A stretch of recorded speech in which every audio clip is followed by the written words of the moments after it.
மணிக்கு தூரல் போட்டுச்சு பாருங்க எங்க பையூர்ல. அப்பதானே நான் ஒரு மூலையில வயசுக்கு வந்துட்டேன்.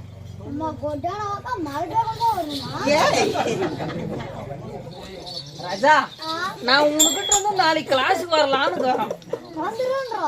அது உண்மைதான். குட்டி ஸ்மைல் தான் பண்றது இல்ல. ஏமா ஜோதிமா இங்க பாத்தியா இந்த மாதிரி வாட்ட சாட்டமா சிரிச்சிட்டா சீக்குவான்னு கோழியா. சரி ரைட்டு, நீ ரொம்ப அதிர்ஷ்டசாலிடா. எப்படின்னு கேளு. உன்னை பார்த்தன அதனால தான். அப்படி இல்ல, என் அழகுக்கும் என் ஸ்டேட்டஸ்க்கும் என்னுடைய ட்ரெஸ்ஸிங் சென்ஸுக்கும் இது வரைக்கும் எத்தனையோ ஆம்பளைங்க என்ன பார்த்தாங்க, எத்தனையோ பேர் ப்ரொபோஸ் பண்ணாங்க. உங்க பாட்டிக்கு கோடி துணி வந்தது, துணி தேய்ச்சி போட்டுட்டு நீனு யாருக்கிட்ட ரீனு விடுறா. நீ கூட உங்க பாட்டியோட ஜாக்கெட்டை திருடி போட்டுக்க. நான் ஏதாவது கேட்டேன்னா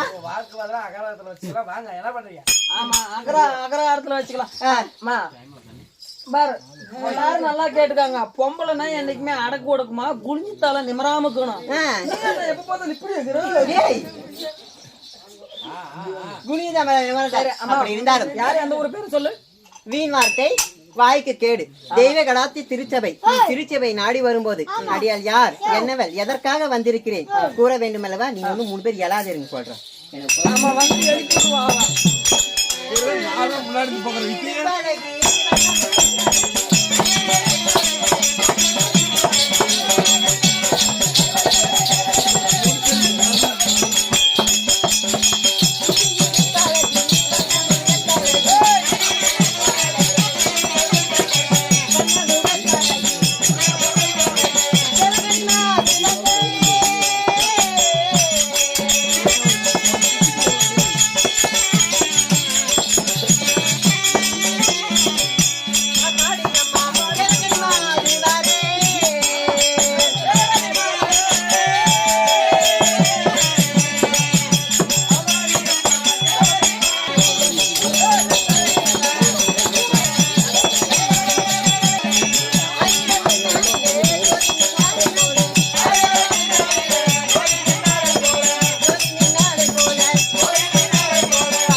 குடிச்சியா குடிக்கலையா?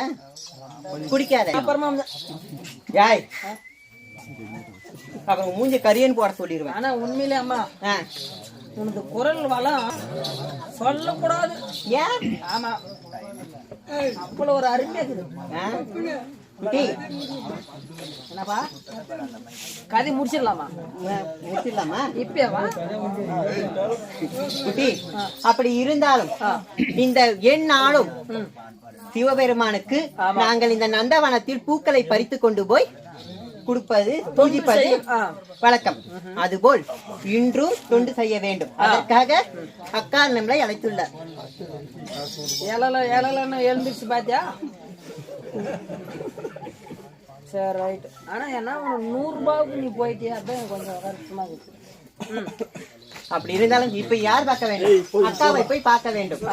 போய் பார்க்கலாமா?